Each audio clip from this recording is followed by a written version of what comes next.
Hello friends, आज हम लोग देखेंगे chapter number 14 that is compound interest. पहले तो ये समझ लो कि कंपाउंड इंटरेस्ट क्या रहता। कंपाउंड इंटरेस्ट मतलब सपोज आपने 1 साल के लिए 2 साल के लिए बैंक में पैसे रखे ब्याज पे, आपको रेट ऑफ इंटरेस्ट है 5%। तो 100 रुपये का 5% आपको 1 साल बाद हो जाएंगे 105 रुपये, मतलब आपको 5 रुपये इंटरेस्ट मिला। और अगले साल आपको अगर फिर से 5 रुपये ही इंटरेस्ट मिलता है तो वो होता है सिंपल इंटरेस्ट। अब कंपाउंड इंटरेस्ट मतलब कि हमने 1 साल में 100 रुपये पे 5 रुपये इंटरेस्ट लिया। अब हमारी जो प्रिंसिपल थी वो पहले 100 थी, जो हमारी प्रिंसिपल अमाउंट थी वो थी पहले 100 रुपये। अब हमारा प्रिंसिपल अमाउंट कितना हो जाएगा 100 रुपये, जो हमारा पहले प्रिंसिपल अमाउंट था, प्लस 1 साल का जो ब्याज हमें मिला है 5 रुपये, वो हो गया 105 रुपये। मतलब हमारा टोटल अमाउंट कितना हो जाएगा 105। अब जो दूसरे साल हमको ब्याज मिलेगा, जो दूसरे साल हमको इंटरेस्ट मिलेगा, वो किस पे मिलेगा 105 रुपये पे 5%। 105 रुपये पे 5%, this is called as compound interest. इसे कहते हैं कंपाउंड इंटरेस्ट। अब कंपाउंड इंटरेस्ट निकालने के लिए बेटा एक फॉर्मूला है, that is formula for compound interest is amount. हम लोग टोटल अमाउंट कैलकुलेट करते हैं डायरेक्टली। हमें टोटल अमाउंट मिलता है कि कितना पैसा मिलेगा हमको after n number of years, तो वो है p मतलब प्रिंसिपल, जितना हमने अमाउंट रखा है, इनटू ब्रैकेट में 1 plus r upon 100 raise to the power n। अब r है यहाँ पे रेट ऑफ इंटरेस्ट और n है नंबर ऑफ ईयर्स। यही फॉर्मूला है पूरे चैप्टर में, ये एक ही फॉर्मूला है जिससे हमें पूरा चैप्टर कवर करना है। अब हम लोग प्रैक्टिस सेट 14.1 में आपको जो टेबल दिया है उसका पहला एग्जांपल देखते हैं। प्रिंसिपल दिया है 2000 रुपीज, रेट ऑफ इंटरेस्ट है 5% और नंबर ऑफ ईयर है 2। हमें निकालना है इंटरेस्ट भी अमाउंट भी। आपको वहां पे पूछा है कि आपको इंटरेस्ट भी निकालना है अमाउंट भी निकालना है। अब देखो अमाउंट निकालने के लिए क्या करेंगे, p into 1 plus r upon 100 raise to the power n। हमारा फॉर्मूला लिख लिया, सबकी वैल्यूज डाल दी। प्रिंसिपल कितना दिया हमको 2000 इंटू 1 प्लस r कितना है 5, तो हमने दे दिया 5 और upon 100 bracket close raise to the power n। कितने साल है 2 साल, तो उसका स्क्वायर। अब 5 वन जा 5 20 जा, पहले इसको छोटा नंबर कर लो, 5 वन जा 5 इंटू 20 100, तो क्या आ जाएगा ये एज इट इज है 1 प्लस 1 अपॉन 20 का स्क्वायर। अब 20 इंटू 1 20, 20 प्लस 1 21, तो क्या आ जाएगा 21 अपॉन 20। 2000 इंटू 21 अपॉन 20 का स्क्वायर। अब अगर आप लोगों को 21 और 20 का स्क्वायर नहीं आता, वैसे तो लर्न होने चाहिए बट नहीं आता, तो उसके लिए भी मैंने मेथड बताई है कि 2000 इंटू 21 अपॉन 20 इंटू 21 अपॉन 20, क्योंकि देखो स्क्वायर है तो हम लोग क्या करते हैं 21 इंटू 21, 20 इंटू 20, तो 21 अपॉन 20 इंटू 21 अपॉन 20। एक जीरो कैंसिल, एक जीरो कैंसिल, एक जीरो कैंसिल, एक जीरो कैंसिल।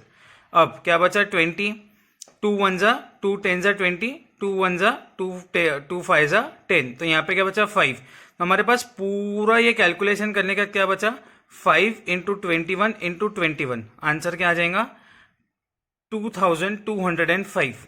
अब ये देखो 2205 जो है ये हमारा आ गया टोटल अमाउंट कि हमको 2 साल बाद कितने पैसे मिलेंगे। तो 2 साल बाद हमको जो पैसे मिलेंगे वो है 2205। अब उसमें से हमारे पास प्रिंसिपल कितना था 2000, देखो यहाँ पे हमने लिखा है प्रिंसिपल कितना हमारे पास 2000, मतलब हमारे पास 2000 रुपए पहले से हमने इन्वेस्ट किए थे और हमको मिले कितने 2205। तो हमें इंटरेस्ट कितना मिलेगा, टोटल अमाउंट जो मिला माइनस प्रिंसिपल, हमें जो टोटल अमाउंट मिला उसमें से प्रिंसिपल माइनस किया, तो 2205 माइनस 2000, तो हमें 2 साल का ब्याज कितना मिला 205 रुपए। 2 साल का ब्याज कितना मिला 205। तो हमें यहाँ दोनों फिगर्स निकालनी है, एक टोटल अमाउंट और एक इंटरेस्ट। तो टोटल अमाउंट है 2205, इंटरेस्ट है 205। ठीक है, अब हम लोग देखते हैं प्रैक्टिस सेट 14.2 का पहला क्वेश्चन, जहां पे आपको दिया है कि एक साइट है जहां पे 320 वर्कर्स काम कर रहे हैं और हर साल 25% वर्कर्स वहां पे बढ़ते, तो मतलब हमारा प्रिंसिपल कितना हो जाएगा 320, रेट ऑफ इंटरेस्ट 25, और 2 साल बाद वहां कितने वर्कर्स रहेंगे हमको वो निकालने। तो 2 साल n is equals to 2 years. Formula वापस वही a is equals to p into 1 plus r upon 100 raise to the power n। क्या करेंगे, टोटल हमारा प्रिंसिपल कितना है 320, यहाँ वर्कर्स लिखा है पर एक्चुअल में ये p है हमारा, क्योंकि बेसिक अमाउंट कितनी दी है 320। तो प्रिंसिपल 320 इंटू 1 प्लस r कितना है 25%, 25/100, t कितना है, n कितना है 2, तो ये हो गया 2। अब 320 इंटू 25 वन जा 25 फोर जा 100, 1 प्लस 1/4 का स्क्वायर, तो 320 इंटू 4 इंटू 1 4, 4 प्लस 1 5, 5/4 का स्क्वायर। अब देखो 320 इंटू 5 का स्क्वायर कितना है 25, 4 का स्क्वायर कितना है 16, 320 इंटू 25/16। अब 16 वन जा 16, 20 जा 320, तो हमारे पास क्या बचता है यहाँ पे 20 इंटू 25 कितना हो जाएगा 500। तो मतलब after 2 years there will be 500 workers on the work place.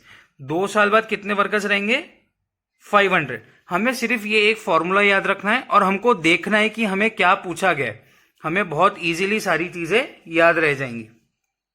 अब एक क्वेश्चन है 4th वाला, जिसमें एक मशीन दी है, मशीन की कॉस्ट है 2.5 लाख रुपए, 2,50,000।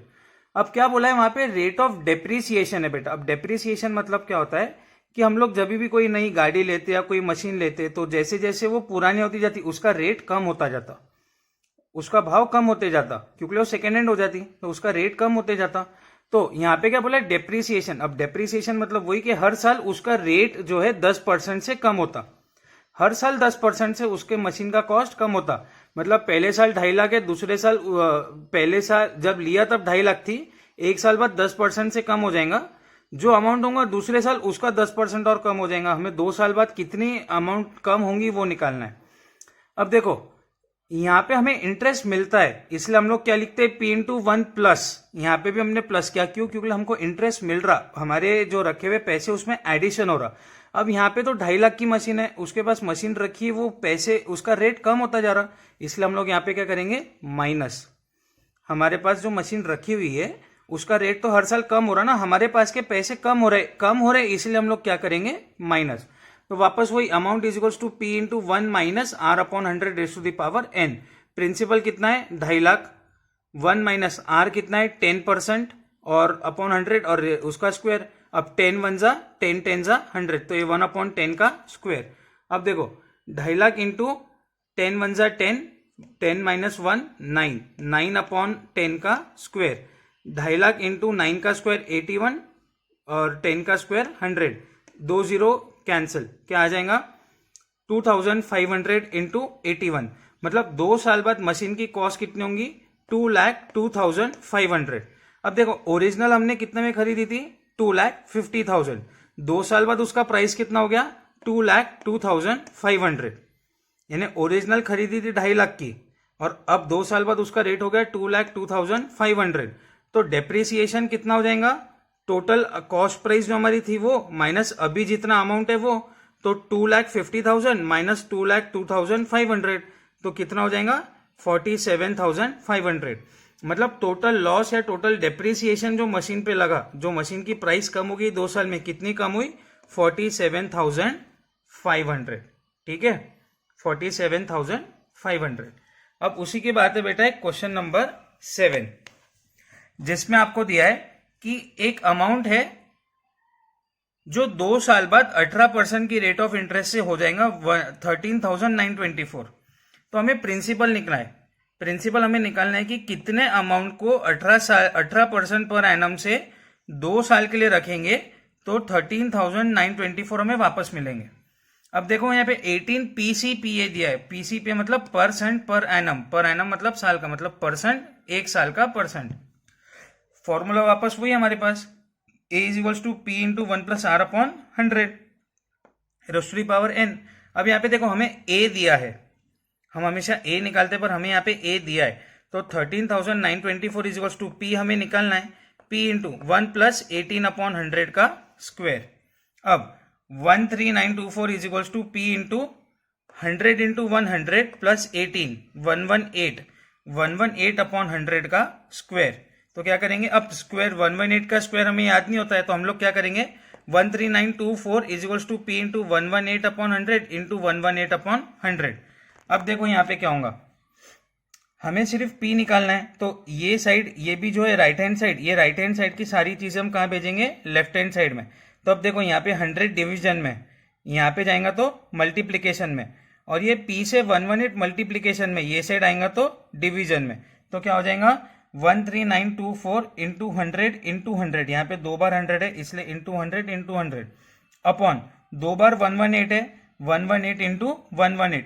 अब 118 का स्क्वायर क्या था 13924, यानी 118 वन जा 118 जा, यानी 118 इंटू 118 इज 13924, यानी ये और ये दोनों क्या हो जाएंगे कैंसिल। तो हमारे पास क्या बचेगा 100 इंटू 100, मतलब कितना आ जाएगा 10,000। मतलब हमारा प्रिंसिपल अमाउंट कितना था 10,000 रुपीज। सो हमारा 8th क्वेश्चन शुरू था जिसमें हमें देखना था कि प्रिंसिपल 16,000 है, रेट ऑफ इंटरेस्ट हमें निकालना है, 2 साल है और अमाउंट जो हमें 2 साल बाद मिलेगा 17,640 है। तो हमें ये निकालना था कि कितने रेट ऑफ इंटरेस्ट से 2 साल बाद 17,640 बनेंगे। हमारे पास फॉर्मूला वो ये amount is equals to P into 1 plus R upon 100 raise to the power n। 17,640 amount is equals to 16,000 into 1 plus X upon 100 का स्क्वायर, क्योंकि आर के लिए हमने क्या लिखा है x। अब 17640 16,000 या मल्टीप्लीकेशन में ये साइड जाएगा तो डिवीजन में आ जाएगा, बाकी एज इट इज। अब दोनों साइड 0 हमने कैंसिल किया और दोनों साइड स्क्वायर रूट लिया। अब 42 का स्क्वायर रूट है 1764 और 40 का स्क्वायर है 1600, तो क्या जाएगा 42 अपॉन 40 और यहाँ पे स्क्वायर रूट लेंगे तो ये स्क्वायर यहाँ से निकल जाएगा, तो क्या बचेगा 1 प्लस एक्स अपॉन 100। ठीक है, अब 42 अपॉन 40, 2 इंटू 21, 2 इंटू 20, तो क्या आ जाएगा 21 अपॉन 20 और ये यहाँ पे 1 प्लस एक्स अपॉन 100 है, यहाँ 1 प्लस में यहाँ पे जाएगा तो लेफ्ट हैंड साइड पे जाएगा तो माइनस, तो 21 upon 20 minus 1 is equals to X upon 100। अब 20 इंटू 120 और ये माइनस में, तो 21 minus 20 upon 20 is equals to X upon 100। 21 minus 20 कितना होता 1 upon 20 is equals to X upon 100। अब ये 100 इधर डिवीजन में, इधर जाएगा तो मल्टीप्लीकेशन हो जाएगा, तो x इज इक्वल्स टू जाएगा 1 अपॉन 20 इंटू 100, 21 जा 25 जा, तो हमारे पास आंसर क्या आएगा 5%। देखो हमने बहुत सारे प्रॉब्लम्स लिए ये चैप्टर के, प्रैक्टिस सेट 14.2 जो लास्ट प्रैक्टिस सेट है इसके भी काफी सारे प्रॉब्लम्स लिए, अलग अलग टाइप्स के मैंने लेने की कोशिश की ताकि आपको हर एक टाइप का समझ में आए और बचे हुए जो कॉमन है वो आप कर सकते हैं। यहाँ पे हमारा ये चैप्टर भी खत्म होता है, तो आप अगर नहीं समझे तो फिर से वीडियो देखें, फिर भी नहीं समझता है तो जब हम लोग गूगल मीट लेंगे आप उसमें मुझे आपकी क्वेरीज पूछ सकते हो। Thank you.